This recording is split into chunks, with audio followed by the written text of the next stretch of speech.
Open Media.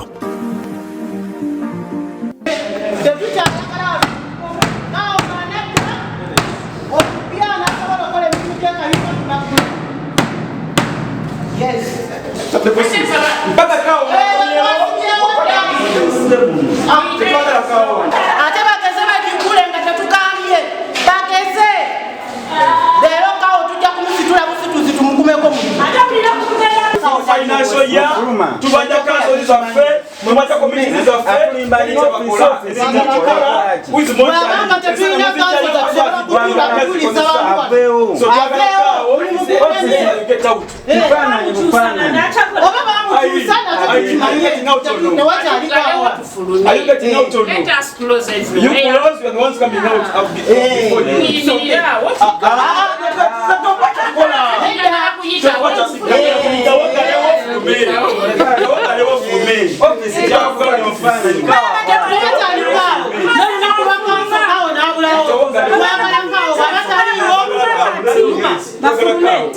They can't fool us every day here.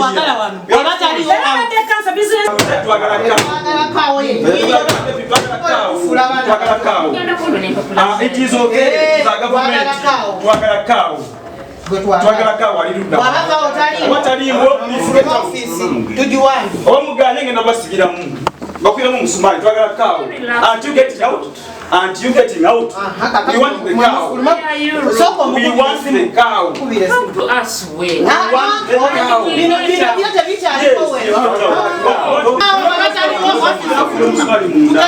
twagala kawa tubasekeza milimu jojumule miyeja kawa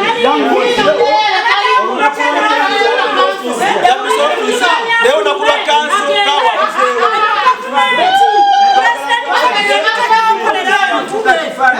tuli wano kumala budde batulonda kumala budde mwatufunye district nga bino bya mwagala mukole njala ngo kolinga samu nga ndi mukiise okwebusana sabu kaunde kusika Kayunga wano tuli banyivu nnyo nga Kayunga abakulembeze ku bakozi ba district Kayunga batulonda abantu ng'okujja okukiikira abantu government netuwa amateeka negamba nti ng'oba oli kansala oba oli MP eyes on hands off bye tukola naye twebuuza abantu Kayunga bo bakola ani abalondoola sente ze bakozesa ani azisasula ye basijjewo batya ku nsonga ki essaawa zino kanso Kayunga ebanja kanso zinye zipendinga tugenda mu kkoota yakuna tubanja committees 3 n'emirimu gitambula teri ajja approvinga teri authorizinga bo batudde butuuzi wogenda mu ofisi zaabwe badduka buddusi beekweka twebuuza sente z'omunsi za gavumenti ziri safe ziri oba nedda baganye tu accountability tebaga kutuza kanso tebaga kutuza committees ebizibe bizibwa mu district wano ne bigwa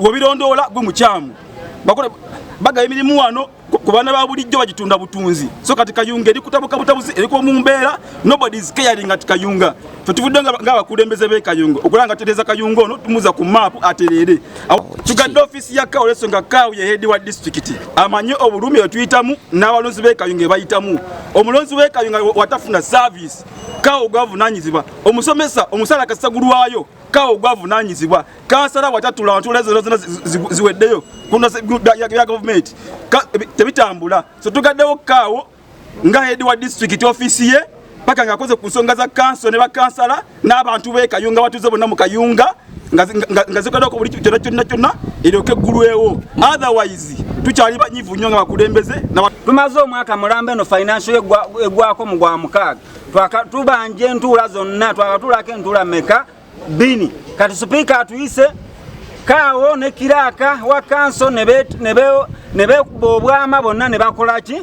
bonna ne babulawo kati twagala kumanya kawo batugamba kawo bamuwa transfer naffe bakansala tetukolaki tetukimanyi kati ye mu office akolamu kinga bamuwa transfer baba tebamuwa transfer akole emirimu gyaki gya kanso naffe tugenze mu office y'okugiggala nga tumanyi tetulinaki kawo kati bekikwatako batuleetere kawo tumanye ntulina oddiringa naffe kubanga emirimu girina okukola ki girina otambula Namulondo Rehema Seninde district councillor akulembera Kayunga town council nina obulumi bw'amaanyi ku Kayunga district engeri gyetambula bingi ebize bibaawo mubiraba naye tebekomye mu yakubba bululu bwokka ate kati district bagifudde kinaabiro. Toyinza kuŋŋamba nti kansala wa district abeerawo entuula nnya nga tatuula. Kansala wa district abeerawo nga committees eziteeseza district nga nazo tezituula.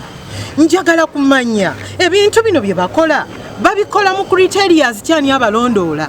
Kaawo waffe atufuukidde ekizibu nnimi bbiri. Bw'oyogera naye akulaga nti ali concerned, bw'ovaawo ng'ate akola ebirala. Kati olunaku olwaleero tubadde tuzze mu kanso ebadde ina okutuula olwaleero kubanga business committee etuulwamu ba chairperson ba committees ne speaker ne clerk. Bwe baamala okutuula ne batunnyonnyola ku masimu nti bannange business committee ya leero, council ya leero tuzze kuteeseza bantu. Naye ekiri mu kunneewuunyisa okuva lwe twatuusa wano ssaawa 3 Kaawo abaddemu mu ofiisi bw'atulabye nga tuzze n'adduka mu ofiisi n'agenda. Naye mu kyo baagala kuculumpanya ssente ya muwi wa musolo n'okuculumpanya kanso zino abantu ebyakolebwa mu kalulu ebiyitirivu bireme kuvaayo kuba bakimanyi tugenda bitaganjula mu zino councils ne committees ezigenda okuddako. Kaakati tusazeewo ffenna nga ba councillors nti katugale ofiisi ya Kaawo tulaga Abannayuganda ne bannakayungo okutwaliza wamu nti ofiisi eya Kaawo tetulinawo Kaawo. Bwe tulifuna Kaawo asobola okuteeka mu nkola committees ne councils n'ebintu bya district tujja kugula ofiisi mu bulungi. Ekisookera ddala Kaawo ye vote controller wa wano. Ya controlling ssente yonna eya district. Ya controlling entuula zonna eza district. Yateekateeka committees zaffe ne council ne speaker. Era Kaawo yalagira speaker nti kakati ssente weeziri tutuuze ki? Tutuuze council. Speaker waffe bwe twogera naye atulaga nti Kaawo alemesezza ne kilaaka we kubanga kilaaka oli ye mukama we. Kakati mu mbeera eyo ffe tulina okwerwanako kubanga twajja kuweereza abantu. Erinnya lyange nze Namukose Fatuma, kansala omukyala ku district Mugombolola ne town council eya Kitimbwa. Era nkuba omulanga nga ndaajanira oyo yenna ali yasobola okutugambirako kubali waggulu mu district eno okugeza nga Kaawo waffe alina okuba nga yagikulira district eno emirimu gyonna nga gitambula bulungi nga bwe batuyamba ne bamukyusa batuyambe bamutwale mangu batuwe Kaawa n'asobola okukwasaganya emirimu gya district gitambule kubanga bannakayunga baagala service delivery batuukeko bulungi. Kati tumanya ni wakubuuza tuli awo tulinga obwana obusuuliddwa kwegamba Kayunga eri awo tetegeerekeka kikigenda mu maaso. Olwaleero tubadde tulina okubeera ne kanso ng'abantu ababadde balina ogibeeramu okugeza nga clerk tu kanso omukyala Nakirya Lydia atubuzeeko ne Kaawo we oba Kaawo waffe abeera alina okulaba ng'emirimu gya wano gitambula bulungi naye bw'atulabye n'asimbula emmotoka n'agenda gye tutategedde ate nga olwokuna oluwedde last week twalina kye bayita business committee ne tukkaanya ne bachairpersons ba committees tulina okubeera ne council olwaleero ate ng'era business committee eyo yalimu n'omukyala Nakirya akolanga clerk tu council waffe. Nze Kamulege Yasin Walulya akyali kansala wa Kayunga sub county ku district paka mwezi gw'okutaano ng'okulayira bannaffe abapya bazze.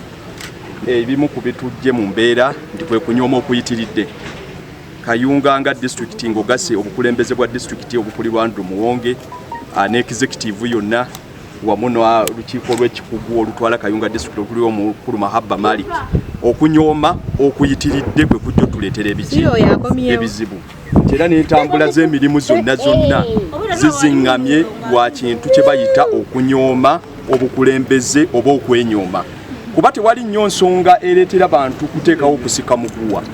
District olwaleero abakulu bo beetaaga tuleyinga budget gye baagala okuleyinga bo bayiseewo kye baagala ebirala tebeetaaga kumanya.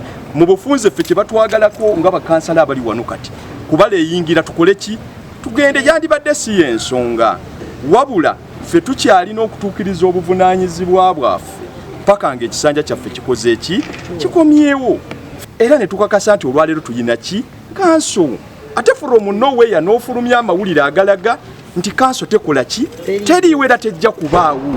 Waliwo omukungu omwe yagamba nti twagala tulabe ku mwenna ffenna mwani ayina amaanyi ebintu ebyokulaganga n'amaanyi bye bizingamizza enkula y'emirimu mu ggwanga lino ki Uganda. ate ne tujja tufuna ekizibu kya kawo gwe baatuleetera nti tatya abantu alina kyakola ki kyanoonya kati musajja tu ne yeekuumira mu kubeera naye alinga mwana muto ate nga yalina okukubira district no kyetegeeza nti district eno kawo yennyini gwe tulina takola ki tasalawo kugamba naye alinga kifaananyi amba muddusa buddusa kati tukulagidde tokola kino tukulagidde tokola kino ebintu ebizingamya emirimu mu buweereza. Erinnya nze Bulinsoni Sale Sipiika wa district y'e Kayunga. Bo baasazeewo kanso tejja kutuula olwaleero okutuukayo bwe banaayagalira kanso etuule. Naye kye tulina okujjukira mu mateeka tulina okuba ne kanso 6 omwaka gw'ebyensimbi. Omwaka guno bwe kyagutandika twakabaako ne kanso 2 zokka kitegeeza tukyabulayo kanso 4 mu myezi 2. Waliwo enkola mu kigambo ky'Oluganda ekituufu kiyinza okumbula naye enkola eya kivandulo nti kanso bw'ebeerawo ejja kulingiriza abantu emirimu emikyamu gye bakola bagiripootingeko n'ebirala kati bakikola bwe batyo kubuzaabuza nakutwaliriza mbeera bwetyo abajja bajje nga tebalina tebamanyi kitambula ate n'abakadde nga bafuluma mu mbeera eyo bwetyo. So twawulirako ne mabega eyo mu January waliwo ssente ezayisibwa era nga za kanso ne ziriibwa abakulu 3 wano ku disitulikiti bwe tuli mu kufinding out kubanga allegation ezo nazo tuziwulira.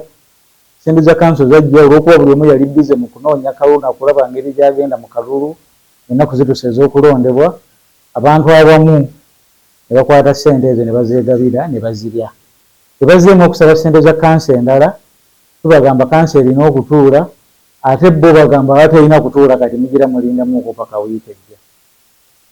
Alina kubeera kaawo kubanga ye accounting officer wa district chief administrative officer yabeera accounting officer wa district gwe nkakasa olungi n'amateeka agamanyi kanso zituula zitya zirina kutuula ddi netezibulayo naye simanyi lwaki bamuzanyisa buli obuzannyo obw'abato bwe baazannyanga edda nkwekankukwekule ene bateekwa baamusaako akazito bamutiisatiisa nti bagenda mukyusa ndowooza ali mu mbeera eyo bwetyo tamanyi oba asigalawo oba agenda kati mu mbeera eyo bwetyo ndowooza naye takyamanyi kigenda maaso mu disitulikiti.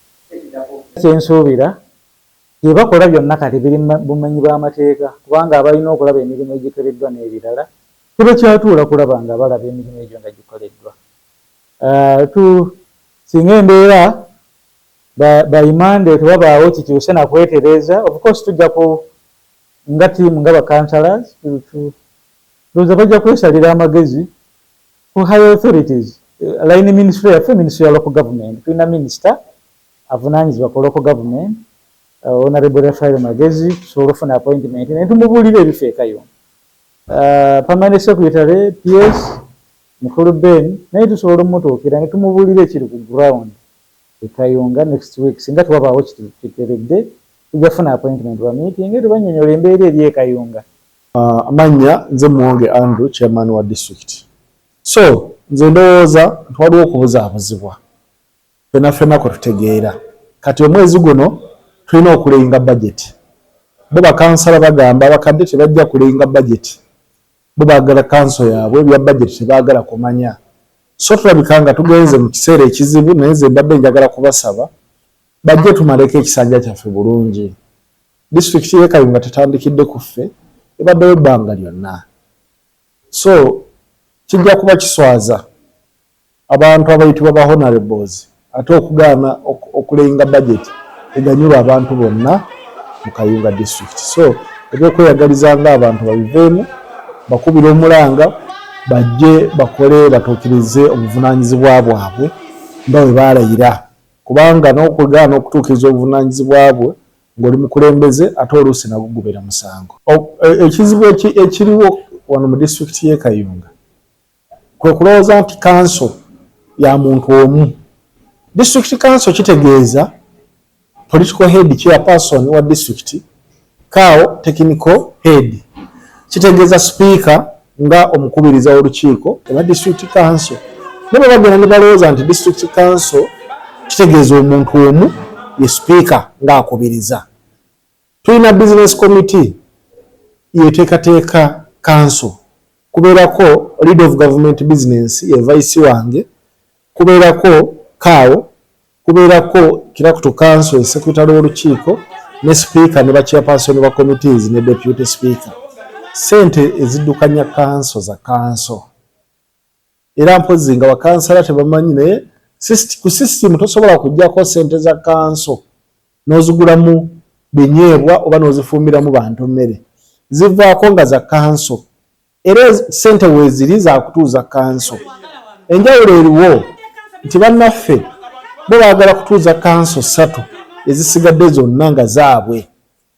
Kaakati ffe tusigale mu mbeera ng'abantu abakansala abapya batuuse wano nga sente zonna za spendingibwa ku bakansala bakadde ate abataamalako financial year. Oba ntegerekese bulungi? N'abantu bwe baatuula ne basalawo nti batuuze council olwaleero. Chairman LC5 ne executive ye ne batuuza olukiiko ku Monday ya wiiki eno ne basala ne bagamba tegenda kubeerawo. Ne bagamba ne Kirakutu Council obutafulumya invitation. Obutafulumya agenda butafulumya invitation. Nga nange mpulira era council n'abanga Kirakutu Council teyagiyita. Yes sir. Naye kati ebyo bwe babadde bwe bityo ate mwe muvaawa okujja okulumba kaawo. Kaawo number 1 yayita council yatuuza council sente nazita. Bwe kibe kya sente nazibawa Kirakutu Council aziina. Era baatuuza ne council emu ne bakimanya nti waliwo ne council ey'okubiri ne sente zaayiwe ziri. Kati kaawo bwe gutaba muzannyo oba otandikirawo kumulumba. Bagamba nduddewo bampa transfer naye sigenda sikola ki. Ate sinze neetwala. Olidde sinze neetwala. Nze n'ebbaluwa sigifunanga. Eya transfer tennafuluma. Naye kati ekyo kyapangiddwa ate buli omu nadda ebbali. Kakati ffe tukole tuki council tugiyimirize kandi leero tugende tulumba oli. Okuswaza mu ensi yonna